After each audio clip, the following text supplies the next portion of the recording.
Olá, bem-vindo ao podcast do Banco de Portugal. O meu nome é Maria João Gago e hoje vou conversar com Pedro Dias e Sara Freire, juristas do Departamento de Supervisão Comportamental, sobre o que é que os clientes bancários podem fazer sempre que se sentirem financeiramente lesados pela atuação do seu banco.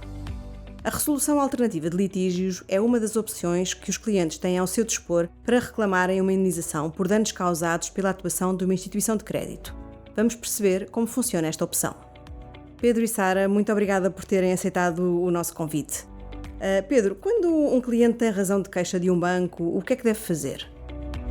Olá, muito boa tarde. Sempre que considerem que a atuação de uma instituição foi inadequada ou foi lesiva dos seus direitos, os clientes bancários podem apresentar reclamação junto do Banco de Portugal.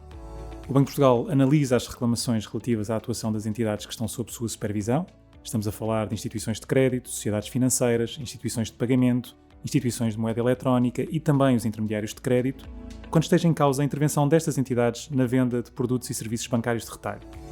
Que produtos são esses? Estamos a falar de contas de depósito, produtos de crédito, como crédito à habitação ou crédito a consumidores, crédito pessoal, crédito automóvel, cartões de crédito e também serviços de pagamento, o que inclui, por exemplo, cartões, débitos diretos ou transferências. É importante referir que se estiverem em causa outros produtos ou serviços financeiros, mesmo que sejam comercializados aos balcões das instituições, o Banco de Portugal não é competente para analisar essas reclamações. É o que acontece, por exemplo, com questões relacionadas com produtos de seguros ou de fundos de pensões, para as quais é competente a Autoridade de Supervisão de Seguros e Fundos de Pensões, ou questões relacionadas com instrumentos financeiros, valores mobiliários, para as quais é competente a Comissão de Mercado de Valores Mobiliários.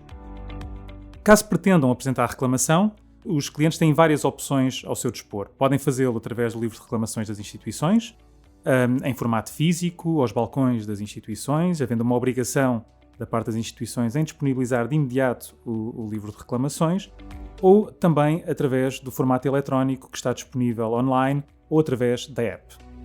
Os clientes podem também, se entenderem, submeter as reclamações diretamente ao Banco de Portugal, nomeadamente através do formulário próprio existente no portal do cliente bancário, na área de serviços deste portal.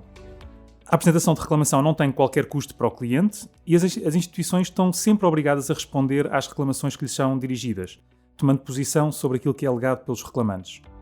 No final do processo, o Banco de Portugal também transmite aos reclamantes o resultado da análise que realizou, nomeadamente dizendo se identificou ou não indícios de violação de normas que regulam a atuação daquelas instituições. Mas os clientes dispõem também de outros meios a que podem recorrer, como é o caso, nomeadamente, dos meios de resolução alternativa de litígios e, eventualmente, dos tribunais judiciais. Caso esse cliente tenha sofrido danos financeiros por causa da atuação da instituição em causa, apresentar uma reclamação é suficiente para que o cliente seja ressarcido? Eu acho que é importante clarificar que a intervenção do Banco de Portugal na análise de reclamações tem em vista a fiscalização do cumprimento das regras que regulam a atuação das instituições na relação com os clientes. Ou seja, enquanto supervisor dos mercados bancários de retalho, o Banco de Portugal analisa as reclamações com o propósito de verificar se as instituições cumprem as regras aplicáveis à comercialização de produtos e serviços bancários. Sempre que detecta irregularidades, o Banco de Portugal exige às entidades reclamadas que corrijam os seus procedimentos e, se estiverem em causa faltas graves ou reiteradas, sanciona as instituições em causa impondo o pagamento de coimas. Ou seja, na apreciação de reclamações, o Banco de Portugal não tem em vista a resolução dos conflitos que opõem os clientes às instituições, e o Banco de Portugal não dispõe de competência para impor às instituições que indemnizem os clientes por eventuais danos financeiros que tenham sofrido.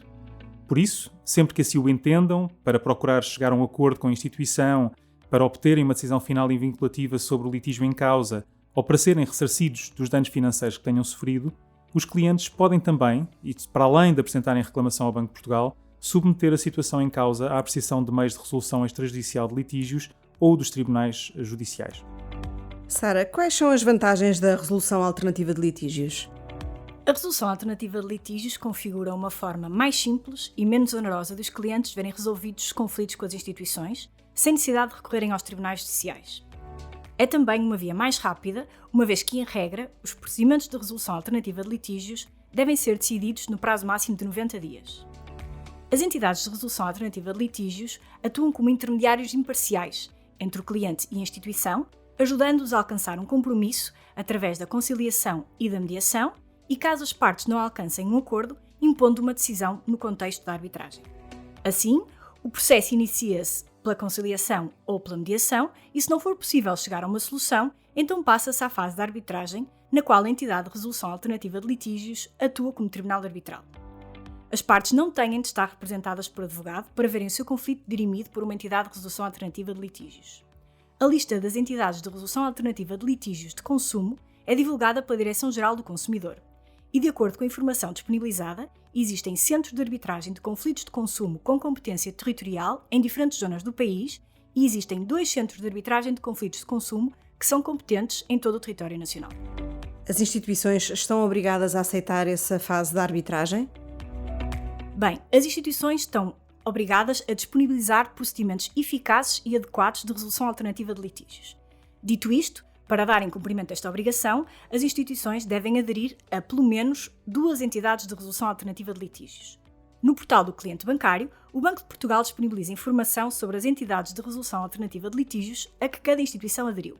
Se o cliente recorrer a uma das entidades de resolução alternativa de litígios indicada pelas instituições, esta não pode recusar a sua intervenção. Estão abrangidos por este regime os conflitos que digam respeito a direitos e obrigações no âmbito do crédito à habitação e hipotecário e do crédito aos consumidores, independentemente do valor atribuído ao litígio pelo cliente. O mesmo sucede nos conflitos que respeitem à intermediação de crédito e à prestação de serviços de consultoria.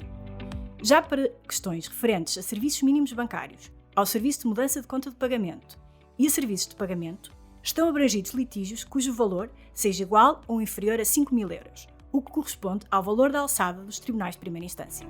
As decisões das entidades de resolução alternativa de litígios são vinculativas? Sim, a decisão da entidade de resolução alternativa de litígios tem a força de uma sentença judicial. Assim, as entidades de resolução alternativa de litígios podem determinar a reparação de eventuais danos e perdas que o cliente tenha sofrido na sequência da atuação de uma instituição. Em caso de incumprimento da sentença arbitral por uma das partes, a outra parte pode inclusivamente pedir a sua execução no Tribunal Judicial competente. Sara e Pedro, muito obrigada por estes esclarecimentos tão úteis. Quanto a si, ouvinte, saiba mais sobre como deve ser a relação entre os bancos e os seus clientes no portal do cliente bancário e no site do Banco de Portugal em bportugal.pt. Siga-nos no Twitter, LinkedIn e Instagram.